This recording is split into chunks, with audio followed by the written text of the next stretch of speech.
আল্লাহর নবী বিশ্ব নবী বলেছিলেন, হে চাচা, আপনি তাদেরকে জানায়া দেন মক্কার নেতৃত্ব কেন, অর্থ সম্পদের মালিকানা কেন, সুন্দরী রমণীকে বিবাহ করা কেন।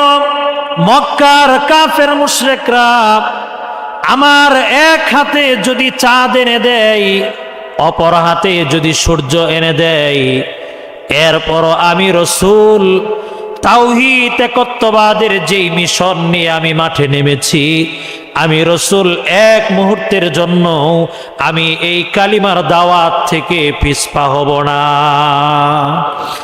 মুসলমান ভাইরা রে আমার, খাজা আবু তালেবের ইন্তেকাল হয়ে গেল। আম্মা জান খাদিজাতুল কুবরা রাদিয়াল্লাহু তাআলা আনহা দুনিয়া থেকে বিদায় নিলেন। এবার আল্লাহর নবী বুক ভরা আশা নিয়ে তায়েফে গেলেন, দেখি তায়েফের লোকগুলো ইসলাম কবুল করেন কিনা। আল্লাহর হাবিব বিশ্ব নবী তায়েফে গেলেন, তায়েফের লোকদেরকে দ্বীনের দাওয়াত দিলেন। তায়েফের লোকগুলো বিশ্ব নবীজির দাওয়াত কবুল করেন নাই। দাওয়াত কবুল করেন নাই এতটুকু না, বরং শহরের দুষ্ট ছেলেদেরকে, অশৃঙ্খল বেয়াদব ছেলেদেরকে আল্লাহর নবী বিশ্ব নবীজির পিছনে পশ্চাদে লেলিয়ে দিল। তায়েফের দুষ্ট বালকেরা, তায়েফের অশৃঙ্খল যুবকেরা চাঁদের চাইতেও সুন্দর নবী বিশ্ব নবী মুহাম্মদুর রাসূলুল্লাহ সাল্লাল্লাহু আলাইহি ওয়াসাল্লামের শরীরে পাথর নিক্ষেপ করলো। আল্লাহর নবীর মুবারক চেহারা থেকে রক্ত ঝরে আল্লাহর নবীর জুতা মুবারকের সাথে আল্লাহর নবীর কদম মুবারক আটকে গেছে। তায়েফের লোকগুলো ইসলাম গ্রহণ করেন নাই। তো আল্লাহর নবী যে স্থানে, আল্লাহর নবী ওনার সফর সঙ্গী নিয়ে আল্লাহর নবী বিশ্রামের জন্য বসেছিলেন, এখনো তায়েফের ওই জায়গার মধ্যে একটা মসজিদ আছে। আমি উমরার সফরে দেখে এসেছি। এই মসজিদটার নাম হলো মসজিদে আদ্দাস রাদিয়াল্লাহু তাআলা আনহু। ওই জায়গায় গেলে মনের যে একটা আবেগ, অনুভূতি, ভালোবাসা, আল্লাহর নবীর প্রতি ইশক মোহাব্বত, ভালোবাসার যে একটা আবেগ সৃষ্টি হয়, এটা ভাষায় প্রকাশ করার মতো নহে। মুহতারাম হাজিরিন, আল্লাহ রাসূল সাল্লাল্লাহু আলাইহি ওয়াসাল্লাম যে বুক ভরা আশা নিয়ে সেই আদ্দাস আল্লাহ রসুলকে খেজুরের রস খেয়েছিলেন, আঙ্গুর নিংড়ে আল্লাহর নবীকে ভক্ষণ করিয়েছিলেন, ওই জায়গায় এখন মসজিদ আছে, মসজিদে আদ্দাস। আল্লাহর নবী মক্কায় চলে আসলেন। তাহলে ভালো করে বুঝেন তিনটা প্রেক্ষাপট। খাদিজাতুল কুবরা রাদিয়াল্লাহু তাআলা আনহার ইন্তেকাল, ঘরের ভিতরে রসুলকে সান্ত্বনা দিতেন ওনার প্রিয়তমা স্ত্রী আম্মা জান খাদিজা রাদিয়াল্লাহু তাআলা আনহা। ঘরের বাহিরে মক্কার কাফের মুশরিকদের বাধা বিপত্তি আক্রমণ থেকে আল্লাহর নবীকে রক্ষা করতেন। খাজা আবু তালেব যদিও ইসলাম গ্রহণ করেন নাই, বুক ভরা আশা নিয়ে রসুল তায়েফে গেলেন। তায়েফের লোকগুলো ইসলাম গ্রহণ করে নাই, বরং রসুলকে রক্তাক্ত করেছে। রসুল আশাহত হয়ে আবার মক্কায় ফিরে আসলেন। আল্লাহর নবীর মনে বড় কষ্ট, যারা আমাকে সান্ত্বনা দিত তারা তো আর কেউ দুনিয়াতে নাই। এই অবস্থায়, এই পরিস্থিতিতে আল্লাহ রাব্বুল আলামিন হাবিব সাল্লাল্লাহু আলাইহি ওয়াসাল্লামকে সান্ত্বনা দেওয়ার জন্য আল্লাহ রাব্বুল আলামিন রাসূলকে ইসরা এবং মেরাজের মুজিজা দান করেছেন। বলেন সুবহানাল্লাহ। মুসলমান ভাইরা রে আমার, খাজা আবু তালেব ইসলাম গ্রহণ করেন নাই। আল্লাহর নবী বড় ব্যথিত হয়েছেন। মৃত্যু সজ্জায় আল্লাহর নবী আবু তালেবকে বলেছেন, চাচা যান, একবারের জন্য আপনি কালিমা পড়ে মুসলমান হয়ে যান, যাতে করে কিয়ামতের ময়দানে আমি আল্লাহর কাছে আপনার পক্ষে আমি যাতে শাফাআত করতে পারি, সুপারিশ করতে পারি। খাজা আবু তালেব ইসলাম গ্রহণ করেন নাই, ইন্তেকাল হয়ে গেছে। আল্লাহর নবীর মন বড় বিষণ্ণ। আল্লাহ রাব্বুল আলামিন আয়াত নাজিল করে জানায়া দিলেন, রাসূল মনে কষ্ট নিয়েন না, ইন্নাকা লা তাহদি মান আহবাবতা ওয়ালাকিন্নাল্লাহা ইয়াহদি মান ইয়াশা। রাব্বুল আলামিন জানায়া দিলেন, রাসূল আপনি যাকে চান তাকে আপনি হেদায়াত দিতে পারবেন না, বরং হেদায়াত দেওয়ার একমাত্র মালিক হলাম আমি আল্লাহ। তো আল্লাহ রসুলকে সান্ত্বনা দেওয়ার জন্য, এটা হলো ইসরা প্রেক্ষাপট, মেরাজের প্রেক্ষাপট। আল্লাহর হাবিব সাল্লাল্লাহু আলাইহি ওয়াসাল্লামকে সান্ত্বনা দেওয়ার জন্য রব্বুল আলামিন জিবরিল আমিনকে পাঠাইয়া দিলেন। জিবরিল এবং মিকাইল আলাইহিস সালাম তারা দুইজন আসলেন। স্বাভাবিকভাবে কেউ যদি কারো ঘরে প্রবেশ করে, ঘরের দরজা দিয়া, ঘরের গেট দিয়া প্রবেশ করে, কথা বলেন ঠিক কিনা? কিন্তু ইসরা এবং মেরাজ এটা স্বাভাবিক কোনো বিষয় না, এটা অন্যান্য নবীদের ক্ষেত্রে হয় নাই। এই জন্য আল্লাহ রাব্বুল আলামিন এর সূচনা লগ্ন থেকেই এমন পরিস্থিতি তৈরি করেছেন যাতে করে মানুষ বুঝে এটা স্বাভাবিক কোনো বিষয় না। জিবরিল এবং মিকাইল আলাইহিস সালাম এই দুইজন গড়ের ছাদ বিদীর্ণ করে উপর দিক থেকে আল্লাহ রসুলের কাছে এসেছেন, বলেন সুবহানাল্লাহ। আল্লাহর হাবিব বিশ্ব নবীকে নিয়ে হাতিমে কাবায় গিয়েছেন। আল্লাহর নবীর ওপেন হার্ট সার্জারি করেছেন, রসুলের হৃৎপিণ্ড বের করেছেন, জমজম কূপের পানি দিয়ে আল্লাহর নবীর কলবটাকে ধৌত করেছেন। আল্লাহর নবীর কলব এমনি পবিত্র, এরপরও জমজম কূপের পানি দিয়া জিবরিল আমিন আল্লাহর নবীর হাতটাকে ধৌত করেছেন। এরপর জান্নাত থেকে স্বর্ণের প্লেটে, স্বর্ণের তস্তরিতে যে ঈমান এবং হিকমত নিয়ে এসেছিলেন, জিবরিল আমিন আল্লাহর নবীর সিনার মধ্যে সেই ঈমান এবং হিকমত দিয়ে ভরপুর করে দিয়েছেন। শুধু তাই না, যেহেতু ঊর্ধ্ব আকাশে ভ্রমণ হবে, এই জন্য ঊর্ধ্ব আকাশে ভ্রমণ করার জন্য যেই কোয়ালিটি থাকা দরকার, যেই শক্তি, সামর্থ্য, সক্ষমতা থাকা দরকার একজন মানুষের ক্ষেত্রে, আল্লাহ রাব্বুল আলামিন জিবরিলের মাধ্যমে আল্লাহর নবীর ওপেন হার্ট সার্জারি করে, সিনা চাক করে, বক্ষ বিদারণ করে আল্লাহর নবীকে সেই যোগ্যতা দিয়া এরপর আল্লাহ তাআলা মেরাজে নিয়েছেন, বলেন সুবহানাল্লাহ। মুসলমান ভাইরা রে আমার, ইসরা এবং মেরাজের ঘটনা, হাদিসে যে ঘটনা এসেছে এটা যদি বলি তাহলে কয়েক ঘন্টা সময় লাগবে। ইসরা এবং মেরাজের ঘটনা আমি মোটেও বলবো না, আমি আপনাদের সামনে বলার চেষ্টা করব এই ইসরা এবং মেরাজ থেকে উম্মতের জন্য শিক্ষণীয় কি। আল্লাহর হাবিব সাল্লাল্লাহু আলাইহি ওয়াসাল্লামের সামনে বুরাক উপস্থিত করা হলো। হাদিসের মধ্যে এসেছে, বুখারীর হাদিসে এসেছে, সহিহ মুসলিমের হাদিসের মধ্যে এসেছে, হাদিসের প্রায় প্রত্যেকটা কিতাবের মধ্যে বাবুল ইসরা ওয়াল মিরাজ, ইসরা এবং মেরাজ সংক্রান্ত অধ্যায় আছে। আল্লাহর হাবিব সাল্লাল্লাহু আলাইহি ওয়াসাল্লামকে বুরাকে আরোহণ করানো হলো, সাথে জিবরিল আমিন, দুই পাশে অসংখ্য গণিত ফেরেশতা আল্লাহর নবীকে সংবর্ধনা দিতে দিতে, আল্লাহর নবীকে অভ্যর্থনা দিতে দিতে, আল্লাহর নবীকে সুস্বাগতম শুভেচ্ছা জানাতে জানাতে জিবরিল আমিন বুরাকের উপর আল্লাহর নবীকে চড়িয়ে আল্লাহর নবীকে মসজিদে হারাম থেকে সেই ফিলিস্তিনের মসজিদুল আকসায় নিয়ে গিয়েছেন, বলেন সুবহানাল্লাহ। মুসলমান ভাইরা রে আমার, মসজিদে আকসায় যাওয়ার পরে হাদিসের মধ্যে এসেছে সমস্ত নবী আলাইহিমুস সালামগণ যেই আংটার মধ্যে তাদের বাহনগুলোকে বাঁধতেন, আল্লাহর নবী বিশ্ব নবীর সেই বুরাকের বাহনটাকেও জিবরিল আমিন সেই আংটার মধ্যেই বেঁধে দিলেন। আল্লাহর নবী হাঁটতে লাগলেন, চলতে লাগলেন, নবী রাসূলদের সাথে সাক্ষাৎ করলেন।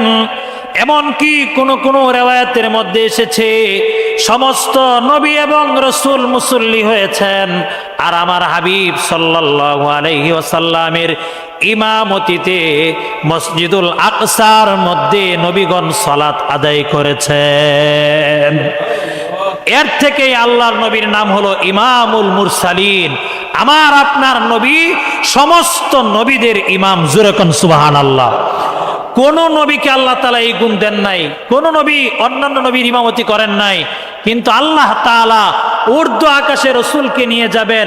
এই দুনিয়াতে পবিত্র স্থানে, পবিত্র তিন স্থানের এক স্থান হলো মসজিদুল আকসা, একটা হলো মক্কার মসজিদুল হারাম, আরেকটা হলো মদিনার মসজিদ নববী, আরেকটা হলো ফিলিস্তিনের মসজিদুল আকসা। এই মসজিদুল আকসা অসংখ্য গণিত নবী রাসূলদের জন্মস্থান, তাদের কবরস্থান, তাদের মাকবারা, তাদের রওজা। এই মসজিদুল আকসা ফিলিস্তিন, এটা মুসলমানদের জায়গা, এটা মুসলমানদের মসজিদ। যদিও বর্তমানে ইহুদি খ্রিস্টানরা এটা জোর দখল করে আছে, কিয়ামতের পূর্বে এই মসজিদে আকসা আবার মুসলমানদের হাতে বিজয় হবে, বলেন সুবহানাল্লাহ। মুসলমান ভাইরা আমার, এরপর আল্লাহর হাবিব সাল্লাল্লাহু আলাইহি ওয়াসাল্লামের সামনে, রাসূল সাল্লাল্লাহু আলাইহি ওয়াসাল্লামের সামনে তিনটা পাত্র হাজির করা হলো। জিবরিল আমিন উপস্থিত করলেন। একটা হলো পানি, আরেকটা হলো দুধ, আরেকটা হলো খামার। খামার মানে হলো শরাব, মদ, মাদক। আল্লাহর হাবিব সাল্লাল্লাহু আলাইহি ওয়াসাল্লাম উনি দুধের পাত্রটা গ্রহণ করলেন। জিবরিল আমিন ডাক দিয়া বলেন, ইয়া রাসূলুল্লাহ, আসাবতাল ফিতরাতা, আপনি সঠিকটাই গ্রহণ করেছেন। জোরে কোন সুবহানাল্লাহ। জিবরিল আমিন ডাক দিয়া বলে, ইয়া রাসূলুল্লাহ, ইয়া হাবিবাল্লাহ, ওগো আল্লাহর নবী, যদি আপনি শরাবের পাত্র গ্রহণ করতেন তাহলে আপনার উম্মত গোমরা হয়ে যেত। যদি আপনি মাদক গ্রহণ করতেন তাহলে আপনার উম্মত পথভ্রষ্ট হয়ে যেত। আপনি যদি পানির পাত্র গ্রহণ করতেন আপনার উম্মত পানিতে ডুবে যেত।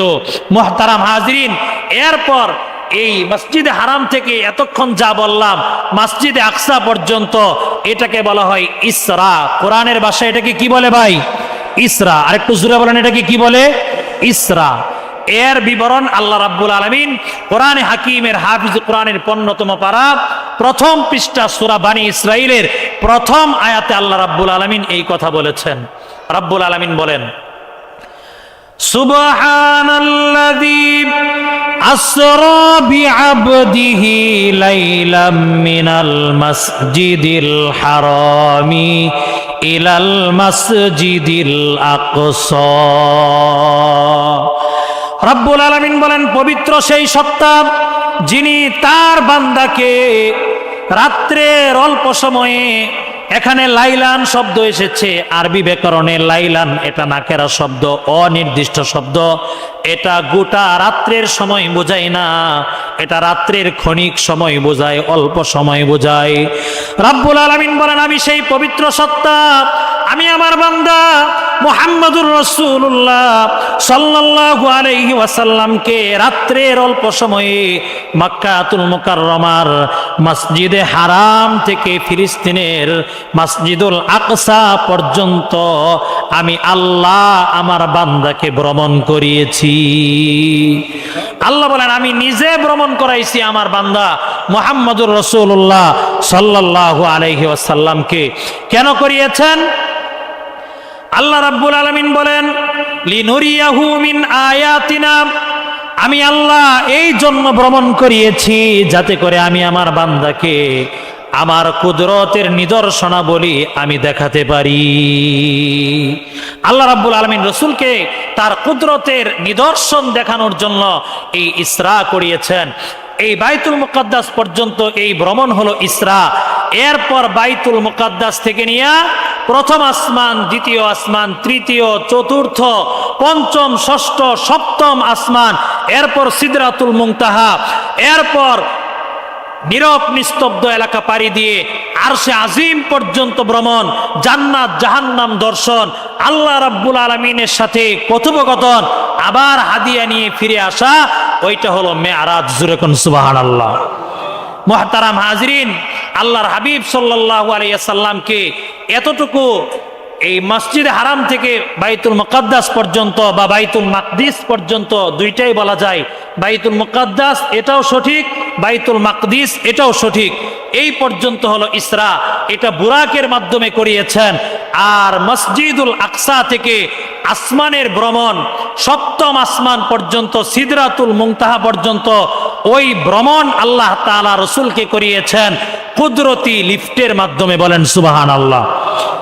পৃথিবীর মানুষের মেধা, বিজ্ঞান, মস্তিষ্ক যদি 200-300 তালা পর্যন্ত লিফটের ব্যবস্থা করতে পারে, যে রব্বে কারীম মানুষকে সেই মেধা দিয়েছেন, আল্লাহ রাব্বুল আলামিন তার হাবিবকে আরশে আজিম পর্যন্ত ভ্রমণ করানোর জন্য কি লিফটের ব্যবস্থা করতে পারেন না?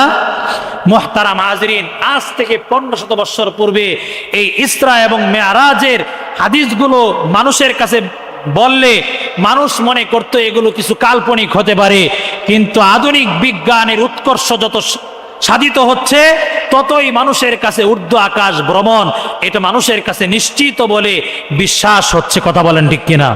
মুহতারাম হাজরিন, হাদিসের মধ্যে এসেছে, অসুবিধা হচ্ছে আপনাদের? হাদিসের মধ্যে এসেছে আল্লাহর হাবিব সাল্লাল্লাহু আলাইহি ওয়াসাল্লামকে নিয়ে জিবরিল আমিন প্রথম আসমানে গেলেন। মাঝখানে আরো অনেক ঘটনা আছে, এগুলো বলার সময় নাই। প্রথম আসমানে গিয়া দরজায় কড়া নাড়লেন জিবরিল আমিন আলাইহিস সালাম। ভিতর থেকে আওয়াজ আসলো, মান আনতা, আপনি কে? জিবরিল আমিন ডাক দিয়া বললেন, আনা জিবরিল, আমি জিবরিল। অভ্যন্তরীণ থেকে আওয়াজ এসেছে, ওমান মাআকা, আপনার সাথে কে? জিবরিল আমিন বললেন, হুয়া মুহাম্মাদুর রাসূলুল্লাহ, আমার সাথে হলো বিশ্ব নবী মুহাম্মাদুর রাসূলুল্লাহ সাল্লাল্লাহু আলাইহি ওয়াসাল্লাম। প্রথম আসমান থেকে আওয়াজ এসেছে, তাকে আনতে কি প্রেরণ করা হয়েছে?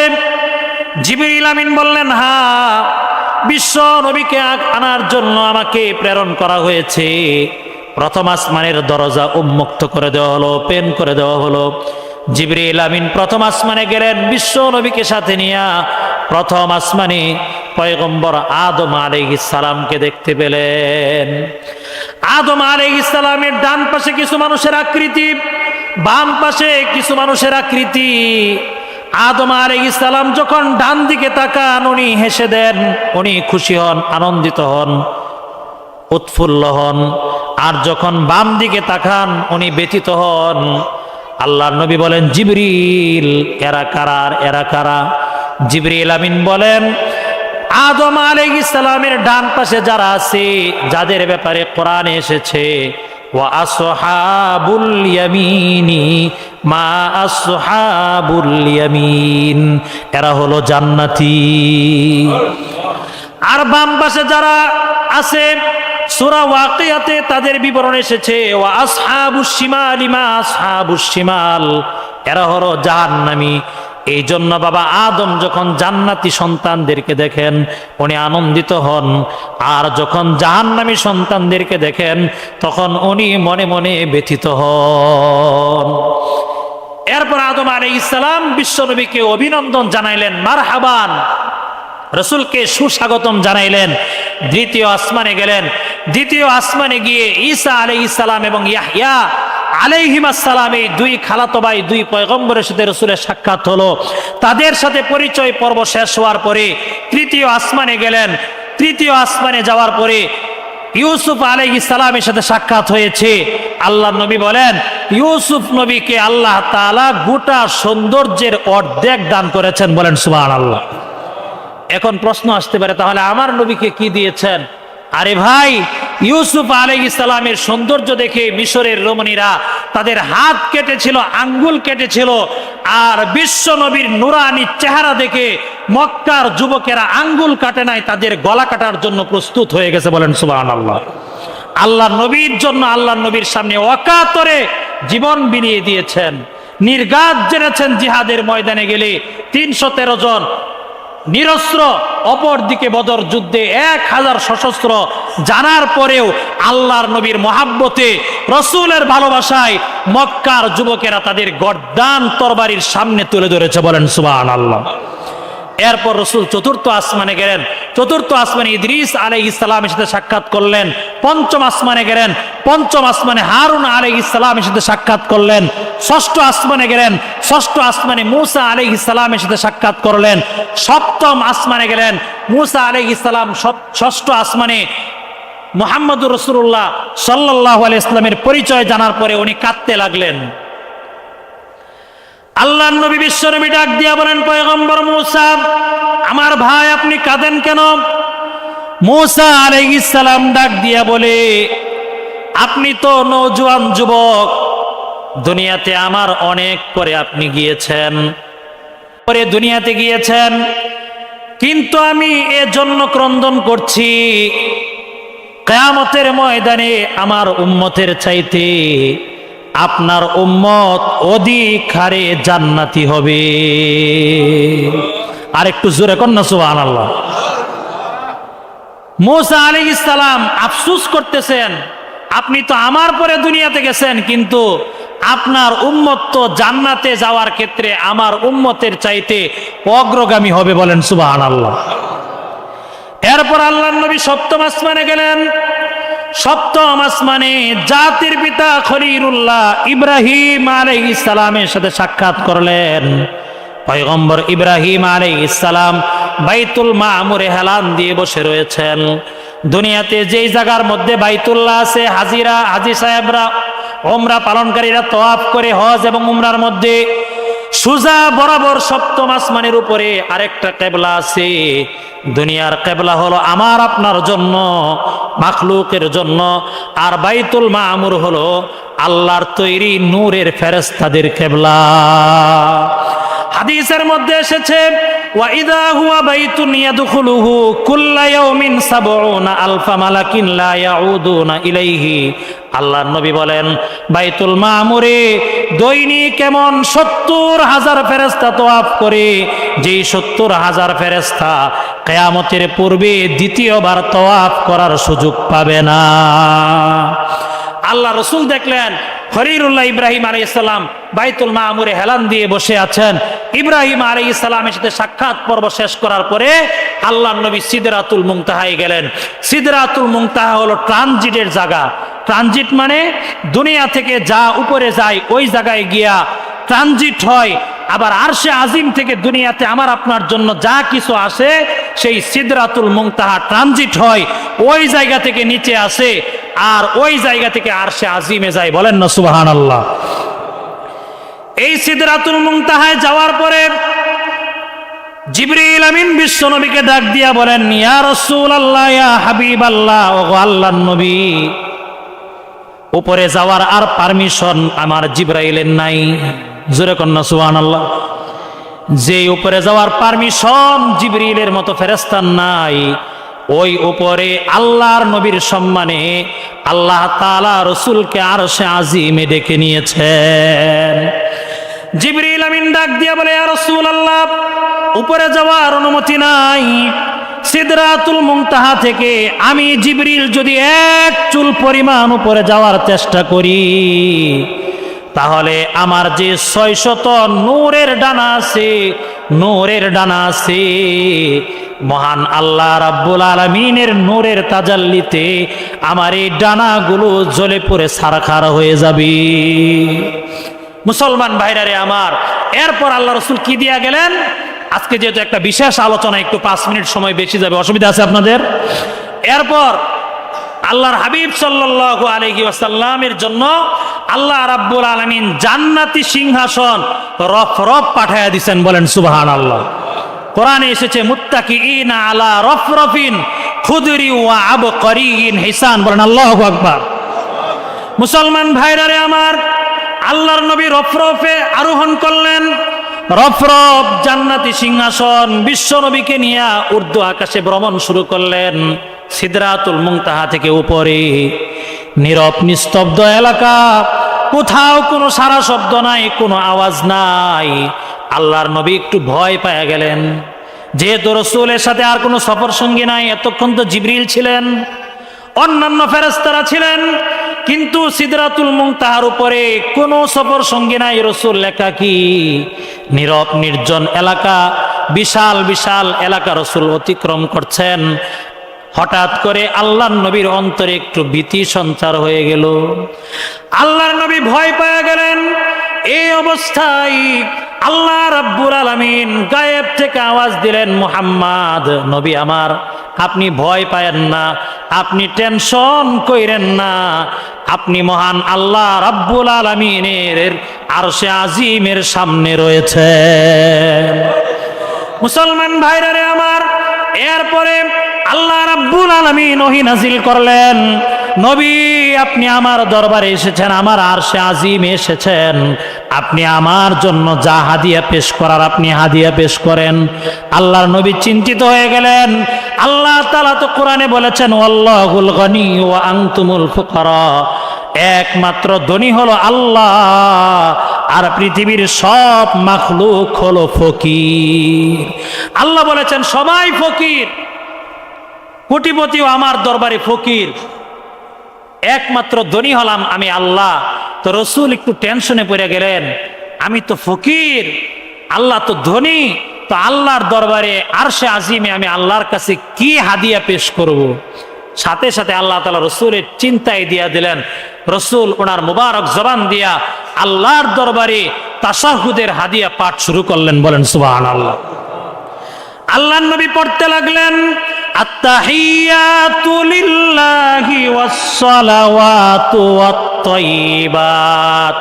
আল্লাহ রাব্বুল আলামিনের কাছে হাদিয়া পেশ করলেন, আল্লাহ আমার সকল ইবাদত সমুদয় পবিত্রতা পৃথিবীর কারো জন্য না, আমার সকল ইবাদত সকল পবিত্রতা একমাত্র তুমি আল্লাহর জন্য।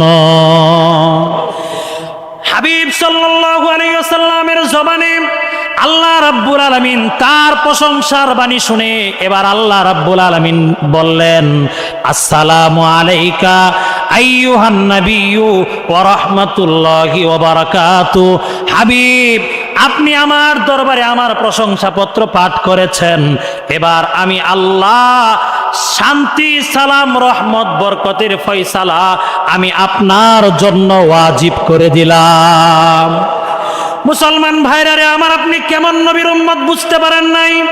আপনার নবী কত মহান, উম্মতের জন্য আমার নবী কত দয়ালু ছিল এটা আমরা বুঝতে পারি নাই। আরশে আজিমে একান্ত সান্নিধ্যে থাকার সময়ও আল্লাহর নবী আমার আপনার মতো গুনাহগার উম্মতের কথা রাসূল ভুলেন নাই। আল্লাহ রাসূল যখন দেখলেন শান্তি রহমত বরকত ফয়সালা নিসবত সম্পর্ক আমি একমাত্র রাসূলের দিকে করা হচ্ছে, এবার আল্লাহ রাসূল বলে হবে না, আসসালামু আলাইনা ওয়া আলা ইবাদিল্লাহিস সালিহিন। আল্লাহ আপনি শান্তি রহমত এবং বরকতের ফয়সালা আমার সকল নেককার উম্মতের জন্য আপনি অবারিত করে দেন। বলেন সুবহানাল্লাহ। এই আওয়াজ শুনে আল্লাহ রাব্বুল আলামিন এবং হাবিব সাল্লাল্লাহু আলাইহি ওয়াসাল্লামের ভালোবাসার এই কথোপকথন শুনে এবার আরশ বহনকারী যে ফেরেশতারা ছিল এবার তারা ডাক দিয়া বলে, আশহাদু আল্লা ইলাহা ইল্লাল্লাহু ওয়া আশহাদু আন্না মুহাম্মাদান আবদুহু ওয়া রাসূলুহু। মুসলমান ভাইরা রে আমার, আল্লাহ রাব্বুল আলামিনের কাছে হাবিব সাল্লাল্লাহু আলাইহি ওয়াসাল্লামের এই প্রশংসা এত পছন্দ হয়েছে, কিয়ামত পর্যন্ত আপনি ফরজ নামাজ পড়েন, ওয়াজিব পড়েন, নফল পড়েন, মুস্তাহাব পড়েন, যত সালাত আছে প্রত্যেক সালাতের বৈঠকের মধ্যে এই তাশাহুদ পাঠ করাকে যিনি ওয়াজিব করে দিয়েছেন তিনি কে? মুসলমান ভাইরা রে আমার, এরপর ফাকানা কাবা কাউসাইনি আও আদনা ফাআওহা ইলা আবদিহি মা আওহা।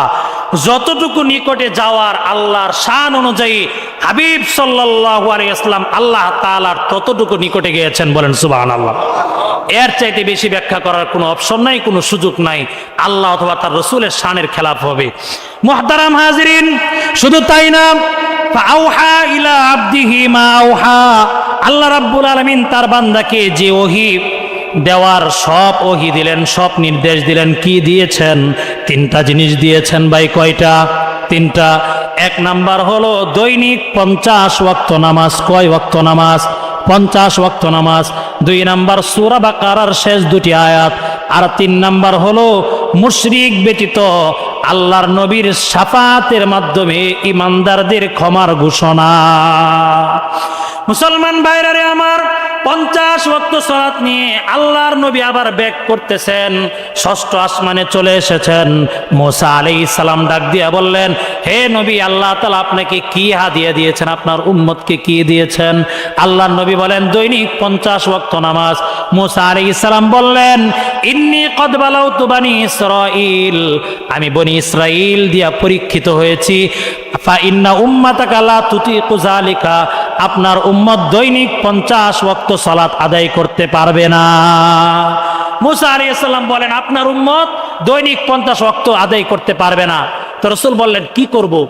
মুসা আলাইহিস সালাম বললেন ইরজিয়া ইলা রাব্বিকা ফাসালহু তাকফিফা, আপনি আবার আপনার রবের কাছে ফিরে যান, আল্লাহ তাআলার কাছে গিয়ে সহজ করে দিতে বলেন সুবহানাল্লাহ। আল্লাহর দরবারে গিয়েছেন, 5 কমিয়ে দিয়েছেন, আবার এসেছেন।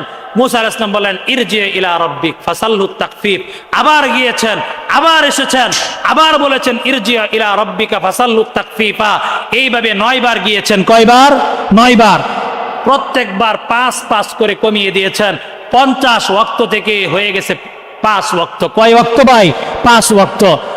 এসেছেন, মুসা আলাইহিস সালাম বলেন ইয়া রাসূলুল্লাহ, আপনার দুর্বল উম্মত এই 5 ওয়াক্ত পড়তে পারবে না, আপনি আবার যান।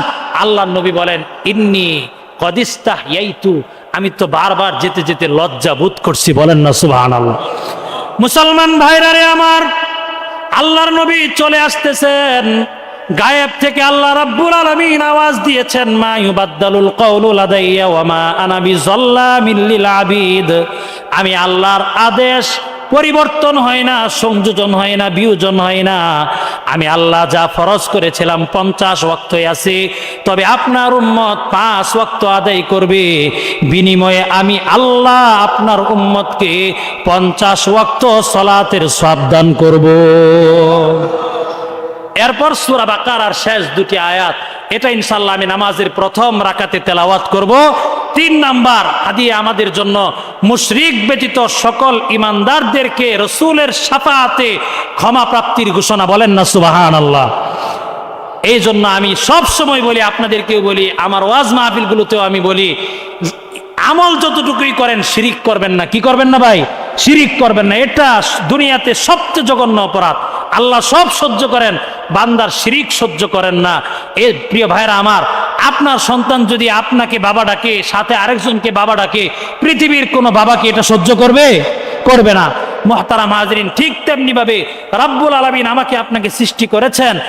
আপনি যদি আল্লাহ রাব্বুল আলামিনকে বাদ দিয়ে অন্যকে রব বলে ডাকি, অন্যকে মালিক বলে ডাকি, সৃষ্টিকর্তা বলে যদি বিশ্বাস করি, বিধানদাতা হিসেবে যদি বিশ্বাস করি, এটা আল্লাহ রাব্বুল আলামিন পছন্দ করেন না।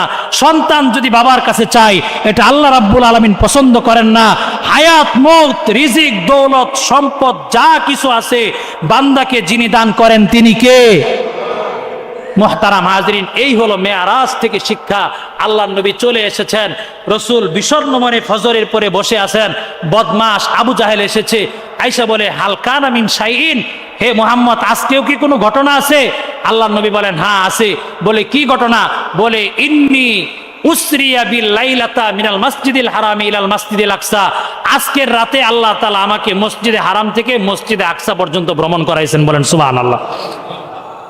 এই কুখ্যাত আবু জাহেল বলে, যেই কথাটা মুহাম্মদ তুমি বললা, এটা কি তোমার কওমের লোক ডাইকে আনলে এরপর বলতে পারবা? আল্লাহর নবী বলেন হ্যাঁ অবশ্যই বলতে পারবো। আবু জাহেল চিৎকার করা শুরু করলো, ইয়া মা আশারা বানি কাব ইবনে লুয়াই, হে বনি কাবের লোকেরা তাড়াতাড়ি আসো, তাড়াতাড়ি আসো। সবাই এসেছে। এবার বলে হাদ্দিস কওমাকা বিমা হাদ্দাসতানি ইয়া মুহাম্মদ, হে মুহাম্মদ তুমি আমার কাছে যা বলছো তোমার কওমের কাছে তুমি তা বলো।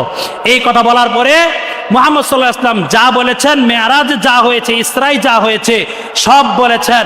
কেউ মাথায় হাত দেয়, কেউ হাততালি দেয় কাফের মুশরিকরা। অনেক নতুন মুসলিমরা ঈমান দুর্বল হওয়ার কারণে মুরতাদ হয়ে গিয়েছে। আবু বকর সিদ্দিক রাদিয়াল্লাহু তাআলা আনহুর কাছে গিয়া বলে, তোমার সাথী কি বলেছে শুনেছো? তোমার সাথী তো পাগল হয়ে গেছে। জোরে কোন নাউজুবিল্লাহ। আবু বকর সিদ্দিক বলেন, ইন কালাহু, যদি মুহাম্মদ সাল্লাল্লাহু আলাইহি ওয়াসাল্লাম এটা বলে থাকে তাহলে সাদ্দাকতু, আমি আবু বকর সত্যায়ন করলাম। বলেন সুবহানাল্লাহ। এর থেকে আবু বকর রাদিয়াল্লাহু তাআলা আনহু আবু বকর সিদ্দিক হয়ে গেছে। মক্কার কাফেররা বলে, আচ্ছা আপনি যদি বাইতুল মুকাদ্দাসে গিয়া থাকেন তাহলে বাইতুল মুকাদ্দাসের দরজা কয়টা, জানালা কয়টা, মেহরাব কয়টা, আরে মিম্বর কয়টা? আরে ভাই আপনারা তো বাইতুল মুকাররমে অনেকেই গেছেন, বাইতুল মুকাররমের হিসাব বাদ, আপনাদের এই মসজিদে তো আপনারাই আসেন, আপনাদের টাকা দিয়েই নির্মাণ করেছেন।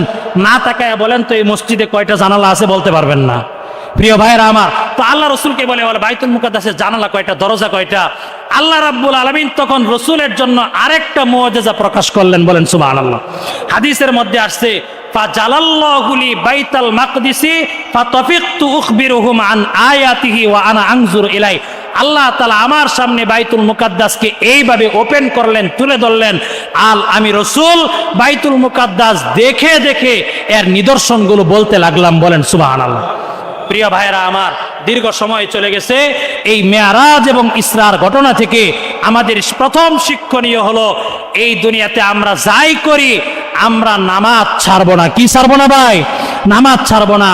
as-salatu কুররাতুল মুমিন, এটা মুমিনের হৃদয়ের শীতলতা, চোখের শীতলতা। আইনুল মুমিন, মুমিনের চোখের শীতলতা হলো সালাত।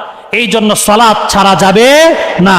2 নাম্বার হলো সূরা বাকারার শেষ 2টা আয়াত, ইনশাআল্লাহ আরেকদিন এই ব্যাপারে কথা বলবো।